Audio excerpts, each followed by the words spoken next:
We acknowledge the traditional owners of the land on which this podcast is recorded. We pay our respects to their elders, past and present, and to Aboriginal elders emerging. As I say, Brian, you and I are nearly there. We haven't got that long to go.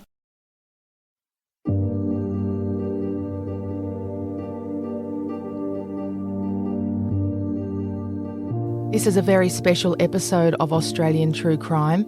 I don't think Emily and I have ever spoken so much about an interview. We just kept calling and texting each other about it because it was such a privilege and so moving to speak to Brian and Carmel Russell, whose 17-year-old daughter Natalie was the final victim of Paul Charles Denyer, also known as the Frankston Serial Killer. This is Australian True Crime with Michelle Laurie and Emily Webb. Come with us as we go beyond the news cycle to find out how people become killers, how people become victims, and what happens next. It's not just the terrible circumstances that brought us all together that makes this conversation so touching, but it's the fact that Brian and Carmel are reluctantly speaking to us because they need our help. All of our help. In a moment, you'll hear how hard it is for them to ask. And you'll hear how little they're asking for. We hope you'll join us and be as passionate as we are about helping them. We'll leave the details of the case for the other upload this week. It's an earlier episode in which Charlie Bazzina, who was the lead homicide detective on the case, details the investigation. But we will let you know that Natalie's killer, Paul Charles Denyer, was originally sentenced to life without parole, but a non-parole period of 30 years was later set, making him eligible for release in 2023. We begin this episode by talking about our mutual friend, Charlie Bazzina, and the other police who worked on the case. He was great, Charlie. All the police, we've had nothing but admiration for them. I don't think they slept for weeks, They'd come in and early in the morning they'd be there at 6 and then they'd still be there around midnight, and then they'd come in with all this new information they'd gathered. So. Yeah. Was Charlie the sort of main contact for you? He was, yeah. And even when Charlie wrote his book, The Job, he rang us to ensure that we were happy with what he put in. Pardon me, regarding Natalie's chapters in the book there, so which I thought was pretty decent, Oh yeah, definitely decent. I think that's something that most of us don't understand, is the relationship between families and detectives investigating, and that it is ongoing, isn't it? It is, yes. Yeah, well, the district chief, John Mooney, he was still coming around years later, wasn't he, to telling make us sure if everything something was all right. Occurred. Something don't want you to read it in the paper, I want you to know by us first. They were absolutely marvellous, We had policewomen sit with me all night, that night, and two policemen sitting outside in the freezing cold in their car, which I didn't know that because my mind then wasn't thinking about that, but no, whenever we hear anyone say something about the police, we always stick up for them because they just couldn't have been absolutely perfect, weren't they? Yeah, even I think it was over a week afterwards, we still had the two policemen outside, and they didn't let anyone in unless they checked with us. And then once again, John Mooney, the Trump, he rang up and he said, "Do you mind if I shift them?" He said, "If you're not happy, you can keep them there a bit longer." I said, I'm sure they've got other things to do. But that was just their attitude, Yes. It was so good. That's such a good point you raised too about reading things in the paper. I never thought of that, of course. So it frightened us many times. We'd pick up the paper. Even now, people say, "Oh, he won't get out. But Brian gets the paper every morning, and you always open it and you think, because you hear so many stories, "Oh, he won't get out," and next minute they've got out. And it's always that in our every day, that has he pulled another stunt, which he's pulled that many stunts while he's been in jail. And thinking, oh, he's going to have some prison, he's been so good and this and that. And so, it's always there, it's always a worry that you go to read something. But where we have been lucky, as Brian said, the police, they often come around. But we have had a few forgot to tell us, especially when he was wanting to change, be his sex, wasn't it? Yeah, sex change operation. Sex change operation. And we go, what? What's this? It's really just turned your stomach, you just freeze for a few minutes. Yes, there's always, something there, so it's very frightening at times. But we've kind of learned to live with it, which we've had to with the other children, and they're half wrecked, so, they keep saying, Mum, are you all right, And, yes, you have to be strong for them too, otherwise, as I say, Brian, you and I are nearly there. We haven't got that long to go, we don't think anyway, and, so that's the way, but just little things have happened over the past few years. Brian got cancer and he couldn't work, and I wasn't that well. I had to look after him, and so we had to sell our house, and of course then we were renting it, and the person who we were renting it from wants to sell it now, so we're just kind of in a state that we didn't ever think we'd ever be in this situation, but it's not very nice. But. And, everything you've gone through, and people, I think, who remember what happened, feel a real connection, I think, to knowing that you'd be okay and you'll be okay. So I think this is why we really want to get people out there helping. And I don't know. Hey, listen, I don't want you to feel any feelings of having made any mistakes or anything like that, Carmel. My mum and dad lived in a granny flat in my backyard. My dad passed away a couple of months ago. Mum's still back there. And that's just because they had a taxi licence. That was their business, and that was their whole savings and their superannuation and everything. And, of course, we all know what's happened to taxi licences. Arse has fallen out of them, Carmel.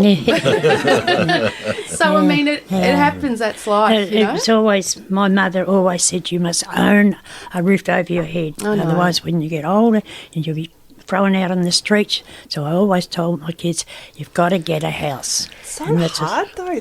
That's it. My mum's the same way, Carmel. So hard to... Yeah. Houses are so expensive, and, there's so much talk about affordable housing, and, you think you're going to be able to do it, and things happen, like sickness happens, marriage breakdowns, all that, and that's what makes us all vulnerable to basic stuff, let alone life stuff. What you guys have been through, and kept going and stayed together.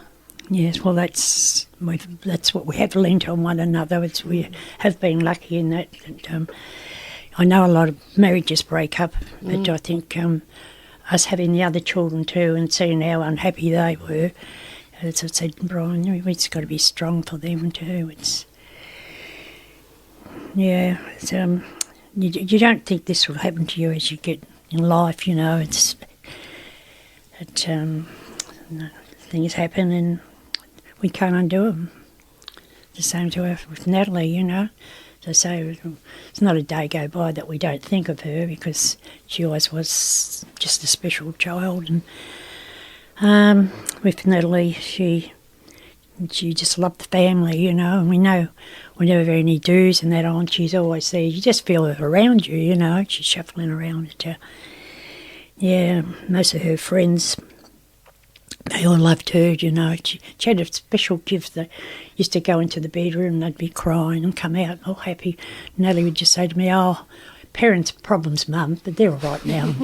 Never tell me, I would never ask, and that's why they always loved her, because that was the type of girl she was. She tried to help everybody, and that's why I say she definitely was chosen up there. She was chosen because I believe she's up there now organising different things, and so many young ones these days are getting murdered. And she's there to, some of the parents, I've got sisters and brothers up there, and I've got my parents, Brian's parents, but a lot of people don't have anyone up there.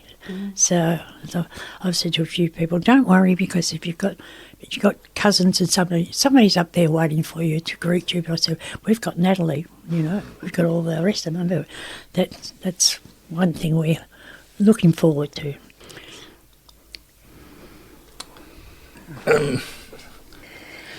I know we chatted about this outside a little bit, but I hope you don't mind if I bring it up because you've got a GoFundMe that has been started for you. And as I said to you, having worked with another group of people on one of these before, I promise you, I understand how hard it is to allow people to give you money. Yes, well, when my daughter came to us and said, would we do this? And Brian, I looked at her and I said, no, how embarrassing, We speak to Neil because we're very close with Neil. We've had a lot to do with Neil. He's always been number one to us. He's a fantastic person. And we said, no, And then when we got told, we've got, it's gone a month now, we had four months' notice. What are we going to do? We can pay rent, but we've got to have shift our furniture and a big bond, and that's so. Well, I have to undo ourselves and just say yes. We'll go for it. Yeah. So you need some extra cash to move, and so your daughter and some people said, "Why don't we try this crowdfunding thing?" So Neil Mitchell's going to publicise it for you. Is publicising it. When I was part of one of these for another group of people, and they were victims of sexual assault by clergy in Ballarat. Lots of people donated, and what they all said was, thank you for giving us an opportunity to show we care. And I think you guys will find that a lot, that people will be so grateful to have a way to show you that they care for you and to have a way to sort of wrap their arms around you, because it's so hard to find a way to do that for the community sometimes. And here's a way. Here's a way with $5, $10, just a way to acknowledge you and support you. So you mustn't feel bad about it. And Vicky Petradis, who she's brought you in today. She's been absolutely marvellous. Well, we wouldn't be here really without Vicky. Without her, We wouldn't be here without her. She's been absolutely fantastic. Is she around now? She's right there. I won't say any more. Yeah. Well, Vicky's a big friend of our podcast, and her book about the Frankston murders, it's a definitive account of it, and she's had a lot to do with families. I know that when Debbie Freem's son, baby Jake, we all know him as, baby Jake came down to Melbourne last year, and Vicky's had a lot to do with trying to help Jake. He hasn't had a easy time, and I think people are really want to know how do families go through this. And you and Brian seem so tight and so together, and obviously you've got the other kids, but what's kept you going? Okay. Everyone looks at me. Yeah, why do we do that? Why do we look at Dad? Yeah. Well, I don't know what's really kept us going. I think it is just keeping the family together, and they've had problems too. How many other kids do you have? 5. Wow, okay. Yeah, so it was 6 all told. It was a bit of a Brady bunch. Yeah. I had 2 and Carmel had 2 when we met. And then you had 2 more. And we had 2 together, so Natalie was the second youngest. And Natalie was Brian's and mine, and Damien, he's a younger. Yeah, so they've had their problems, and as all families do. But it's a lot to ask. Yeah, that's right. And this murder, of course, losing Natalie, I mean, that had a disastrous effect on all the kids. So I suppose that's what we felt our job was, to stick together and try and help them. Of course, in doing that, we're probably helping ourselves too, to come to terms with it or get through life, which can be difficult. But and it's thrown up a few other challenges, as Carmel says, my cancer, etc. The surgeons, I remember, in the hospital after the operation, I was a bit of a fitness fanatic all my life, and I said, why would I get bowel cancer? Diet's good, and we went through a few things, and the surgeon said, have you had any major traumas in the last few years? And I said, well, if you count the murder of our youngest daughter. He said that would be enough to kickstart a cancer like yours. So, and you know, just it's just sort of gone on. There's been one thing after another. I've had both knees replaced, and on the 25th anniversary of Natalie's murder, we had to get together, and a lot of people turned up at Nat's track, and they were all telling me how crook I lived. I He looked. was terrible. He was terrible too. So I Practically went home died. and collapsed and went into hospital. And, there were quite a few things wrong with me. They worked out it was eventually the gallbladder had to be removed. So that was, you know, just another little thing.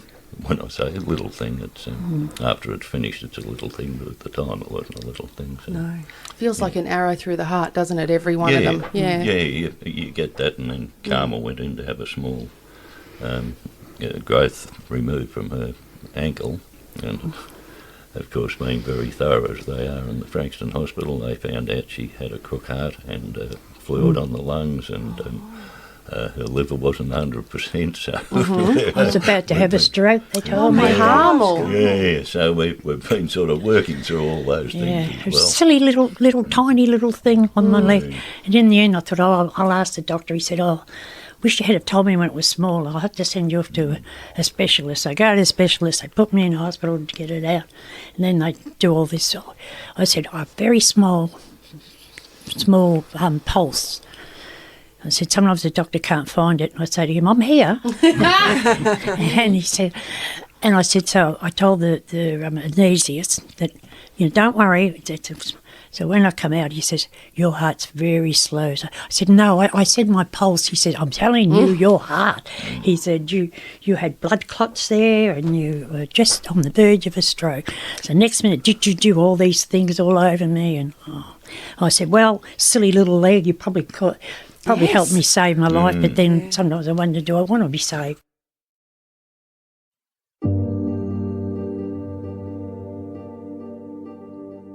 After the break, Carmel and Brian talk about what keeps them going. You can help them keep going by contributing to the GoFundMe campaign. Just go to gofundme.com/Keep the Russells in Frankston. That's one word, Keep the Russells in Frankston. But you don't have to remember it because we have the link in the show notes and on all of our social media pages. We've also made a contribution on behalf of our patrons, and thank you to everyone who chooses to support us in that way. We hope you're happy with us paying it forward in this way. Coming up on Australian True Crime, you'll hear a lot of talk about a man named Neil. For those of you outside of Melbourne, you need to know that Neil is Neil Mitchell, a top-rating talkback radio host. He's on weekday mornings, and he's been awarded an Order of Australia for his work for charities and for people like Brian and Carmel. If anyone can help them get a nice house and keep Denya where he belongs, it's Neil Mitchell. And we're happy to do whatever we can to support his efforts on both fronts. We pick the conversation up, though, with Carmel being brutally honest about the fact that she sometimes struggles with the idea that she's lucky to be alive. Like recently, after a trip to the doctors with a sore leg. I said, well, silly little leg, you probably helped me save my life, but then sometimes I wonder, do I want to be saved? But then I think, I still feel pretty fit at times, and, for the kids to be around a bit longer. And these days we are all living longer, aren't we? We are. That's true. And, why not? I mean, just why not, Carmel? You never know what's going to happen tomorrow. You might go tomorrow somewhere and just have a bloody great lunch somewhere. You might have just something so nice happen tomorrow somewhere that makes you think, oh, well, there you go. I'm glad I was here today. Yeah, well, that's true too. My brother had a heart attack on his 50th birthday, and Bernadette, they were twins, and she had bowel cancer, and she passed away on her 54th birthday. So those two are younger. I've got an older sister and another sister, and then me. There was 5 of us, and Margaret, the older sister, she'll be 80 next month. And she says, "Oh, we're so lucky to be here, aren't we? We're just so lucky." And I think, I don't know, are we? But, and I think, well, I suppose we are lucky. We've got two doggies. They're our babies now. All our babies are growing up. And, yeah, so how things happen in life. And one of our, we only have 2 grandchildren out of 6 children. So far? So far, yeah. Well, my son, I think, will have a couple, but they're married, but she's young and they're doing quite good buying a house. But we had one commit suicide. He was 17. A grandchild? Grandchild, same age yes. as Natalie. Wow. Same age, but how many years after Natalie? 10 years. About 10 years after Natalie. And that was another traumatic thing to happen. That is. We always, it's very hard to say. We think he might have been bullied at school, and he actually was only about 4 or 5 when Natalie was taken, and he was sitting watching the TV, and of course on the news those days it was everything. Oh, he started crying. He's, Mum, it's Natalie on the TV, So that's how he found out. So I always reckon that caused him a little bit, because whenever he came over, she'd have him outside pushing him around in the pram, and Yeah, so that was, I don't know, we seem to have learned, I don't know if you say learned, but we just have to accept things that have happened. What do we do? As I said, a couple of times we've been in the car and Brian goes, "Oh, right on the water," and he goes, How'd it be put my foot right down and we go straight in it?" I said, "Yes, that would be all right for us, but what about the others?" I said, "You can't do that. It wouldn't be, we'd like to do it sometimes, but it wouldn't be fair." Yeah, that was very powerful when you said right at the beginning of our conversation, when you looked at each other in the eye, and Carmel, you said, "We've nearly made it." Like, it's nearly over. Yes. Like, yeah, it's been a hard one for you guys. It's been a hard one. It has, but I don't know, I suppose we haven't really felt pity on each other, or No. we know we've lost. It's been a terrible loss. I'm a bit different to Brian sometimes.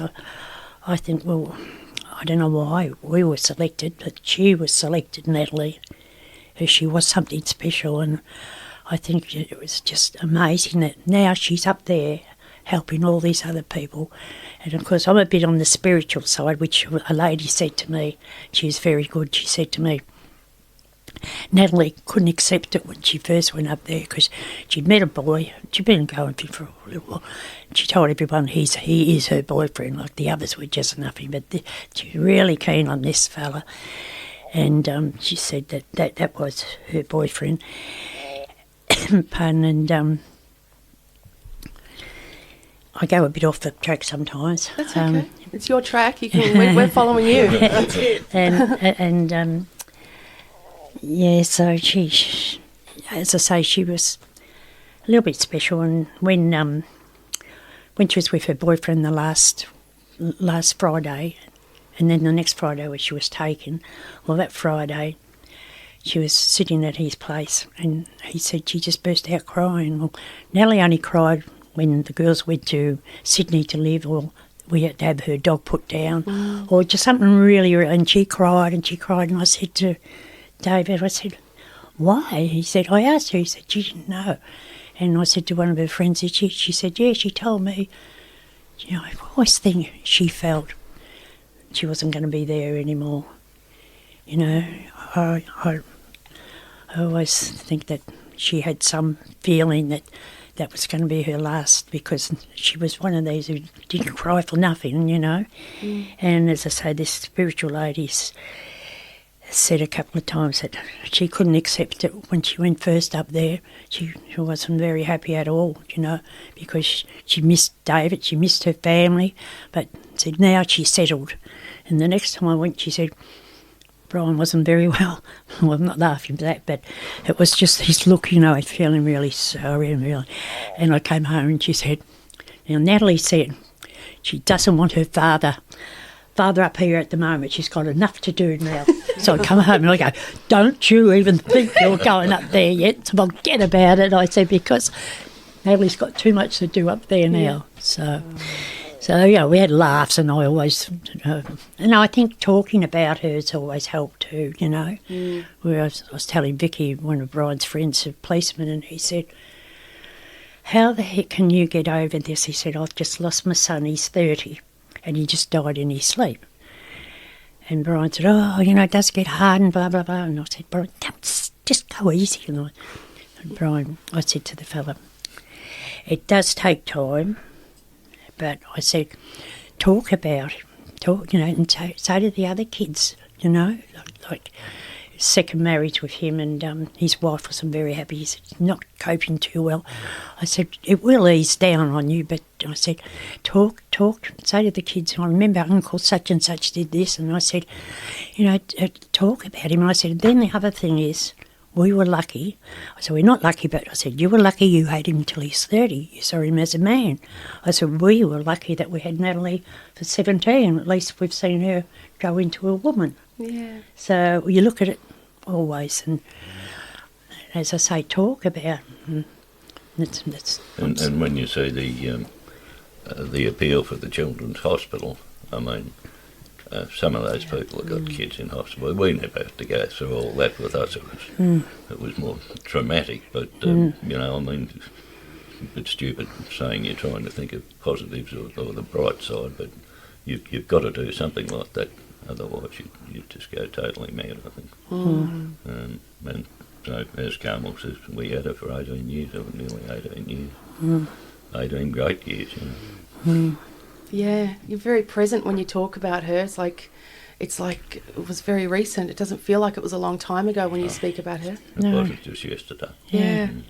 Yeah, she's, as I say, she's always around us, and because she got very close with Brian, because she started to work with Brian at Breaks Plus. He had a place, and Brian used to say to her, you know, what do you used to say to her? You used to threaten her that she's going to...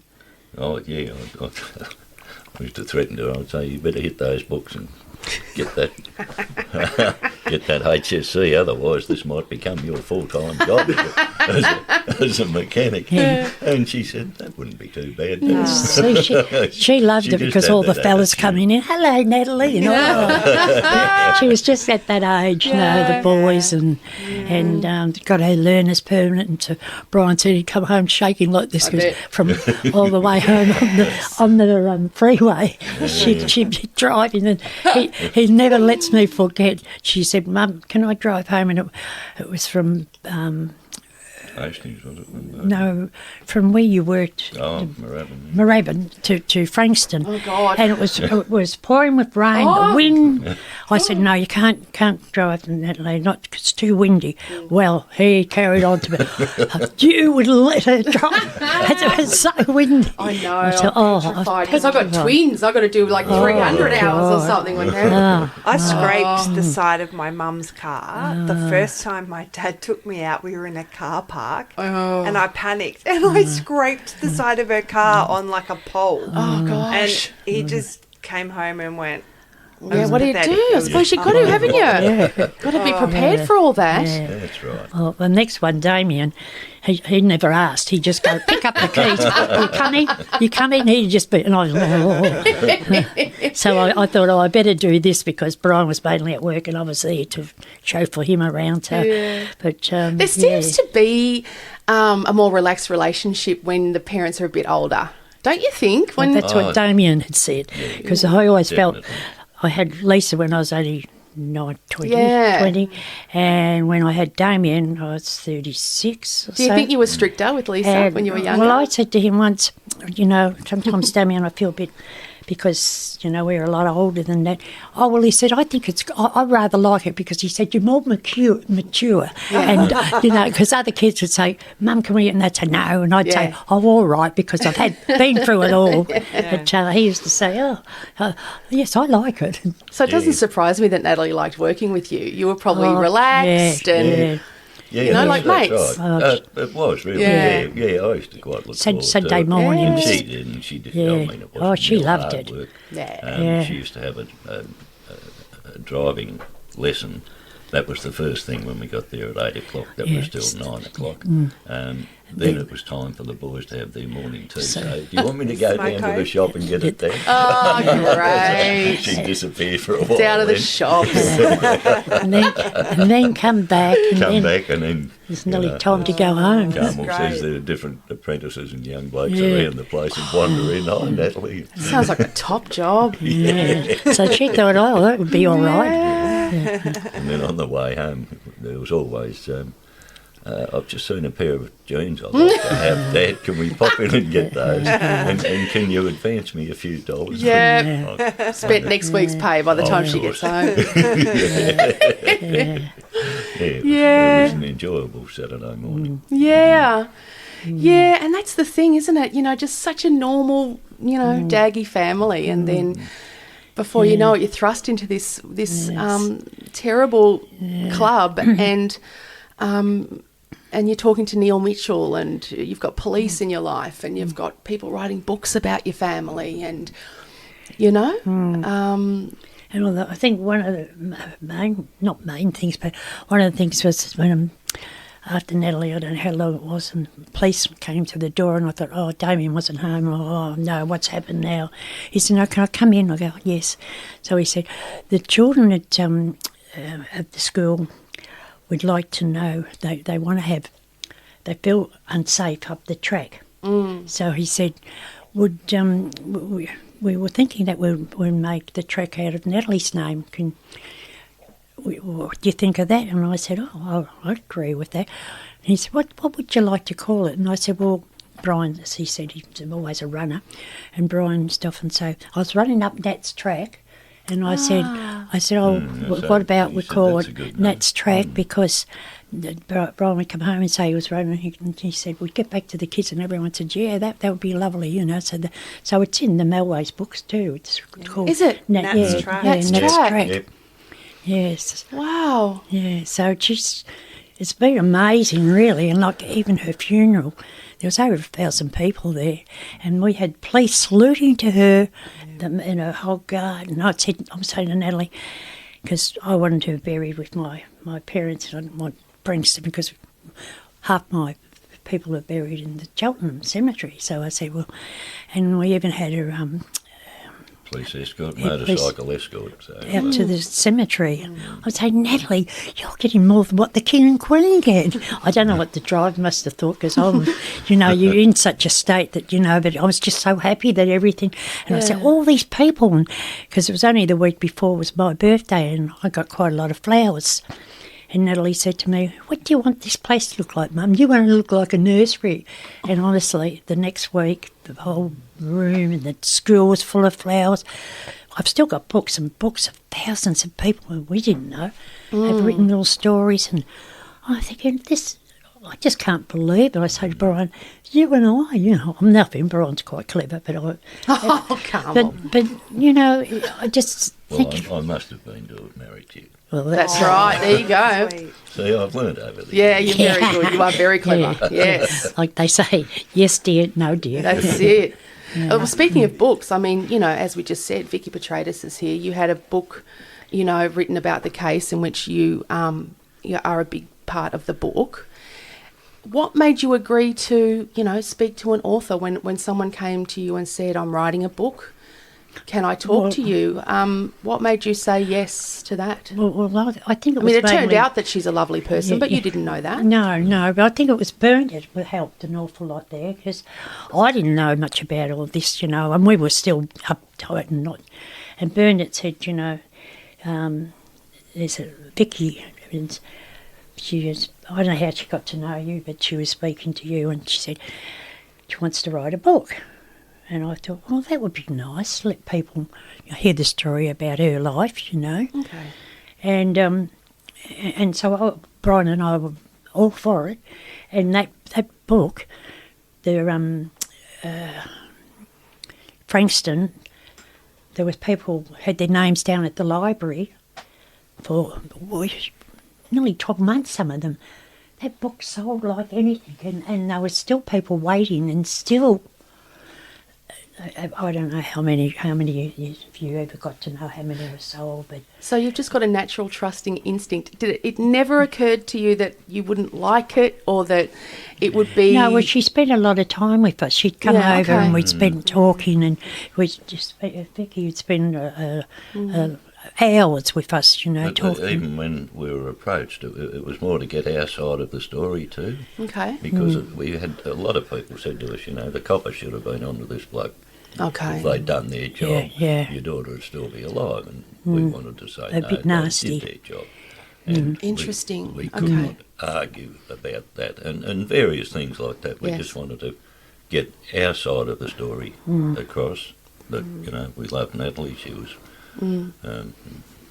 greatly missed, And of course, and we were very happy. But And we've spoken at length with Charlie Bazina about the investigation and about the door knocking and the depth of the investigation, and so it doesn't seem like there's much else that could have been done. Mind you, also there was the lucky break with the post lady, right? yeah, of course, the thing was that this yellow car was, they knew something was, the post lady saw the yellow car, but the two police came to have a look at the car, and as they're looking at it, they get a phone call to say it's an urgent something or other, so they took off. So that was the sad part, because otherwise, and that gave him time to get out, because he could see the police car, so you could get out either way. So you could go one that way or that way. You know, this is on the track. So evidently he saw they gone, so he took off. But, I'm so sorry, you know that. but Like, it wasn't I the police's fault. No, because they- not that. no. But I just feel like I hate you knowing the inner workings of Paul Denya's mind. I really do, Carmel. It's just like you shouldn't know what a piece of filth like that was thinking about anything. Well, I Makes me think sick. what did worry me is, I say to Brian, you know, Natalie's very strong. Brian said, yeah, but have a look at him. And of course, he's half the size he is now, and he's got long hair, a ponytail or something, because he wants to walk out of there and no one would know him. Yeah. That's because I know in Vicky's book, I don't know how much, but I remember reading, I left out some parts, but I remember reading her saying that Daniel looked at Natalie and said, you've got the same colour eyes as me.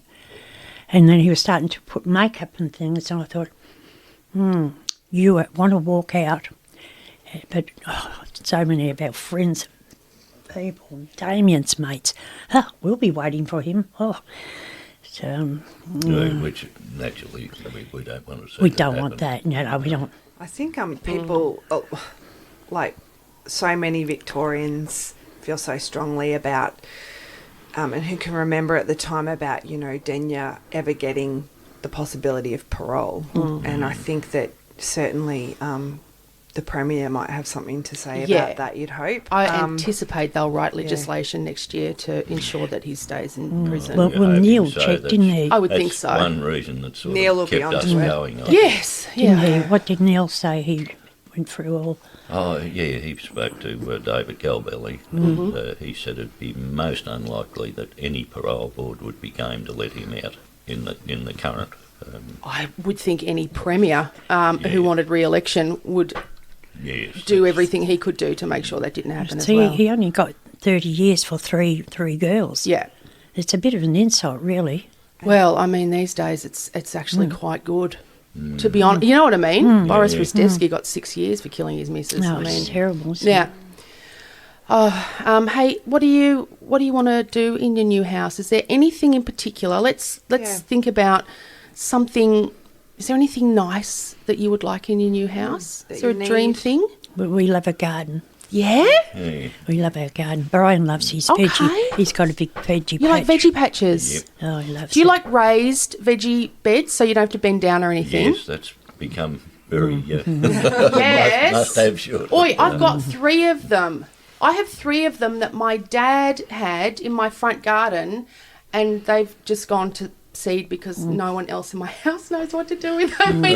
So could I give them to you, please? I'll get someone to bring them to your house and set them up? they'd be greatly appreciated. Wonderful, because I didn't know what to do with them. Okay, so as soon as you get your house, we'll do that. I'll get them to yours, and we'll get them seeded up with whatever you want in them. So Thank that's you very done. much.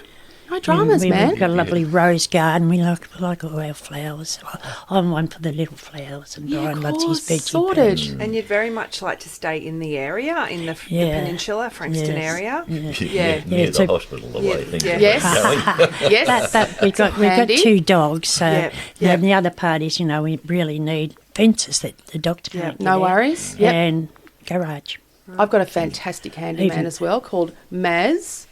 Yes, so I'll make sure, listen, we'll get it sorted, don't stress. Yeah. And what else? Anything inside? Like, do you need a new bed or anything? No, beds are all right. Yeah, I think Everything's we're good. We're right pretty, in pretty furniture. comfortable, We're right, pretty happy with Yeah. everything we've got. Yeah, we don't, it's Everything's- just to get settled. It's just that Everything's old, first, Yes. but it's first comfortable. part. And you will have spoken to Neil by next Definitely week, by the which time is this good. episode's up, So I yeah. think with the groundswell of support, I really Yes. hope, and people, anyone who's listening who has the ways and means to sort of, get onto, I don't know, listen, those I nice, think Neil will have it so houses and- sorted that anything we can do will be Yeah. so just icing on the cake. GoFundMe.com/keep the Russells in Frankston. We will definitely keep tabs on you, and please let us wrap our arms around you. Yeah. Please let us, because we just, as a city, we love you so much, and you're an inspiration to us. And this is an opportunity for the rest of Melbourne. So please let us take it. Thank you Oh, very thank you much. so much. Thank you so much. And thank you to Vicky. She's taken the whole Saturday morning. Thank you, Vicky Petratus, so Vicky much is amazing. She for is letting us know, amazing. because you would never have let us know. And No. thank you to your daughter. Was it your daughter Yes. whose idea this all was? Thank you to Neil Mitchell for Pete's everything he's wife. done. Pete's wife. That's the Oh, old. thank you. Thank you, Yeah. Pete. Yeah, Yes. I was so mad at her when she came and she told me, Little bugger. I said, just go, make sure that Neil doesn't hear this. And I'd said to Vicky, you've got to get on to Neil. Get on to Neil. Yeah, and I'm saying, Neil sets the news agenda. and we for- told Vicky, I said, He's I'm been so marvellous, embarrassed. Neil. Oh, don't be silly No, now. don't. Then What are when the it- dogs called? Harvey's and Tommy. Harvey and Tommy. Let's get Harvey and Tommy a nice house, nice warm house. Yeah. Well, they're It's bloody inside all July the time. short, little bit. They'll be They're freezing. sooky dogs, so they are inside dogs. Yeah, of course they are. Yeah, I wouldn't have a dog outside. Me neither. What sort of asshole would do Yeah, it's sad, isn't it? So, But honestly, if I can give you those garden beds, that would be awesome. So we'll see how much room you've got, and I've got 3, and however many you can fit, I'd love to give you. Oh, thank you Bring very them round. much. Yeah, that'd be great, because every time I look at them, I think, yeah, and you like it to go to a nice house. GoFundMe.com/keep the Russells in Frankston. That's where you can go if you would like to wrap your arms around beautiful Carmel and Brian. While you're at the computer or on your phone or wherever you're doing that, you can also go to our website, Australian True Crime Podcast, and buy the 2 excellent books written about this case by our friend Vicky Petratus. They are The Frankston Serial Killer, released in 2011, and the update The Frankston Murders, released in 2018.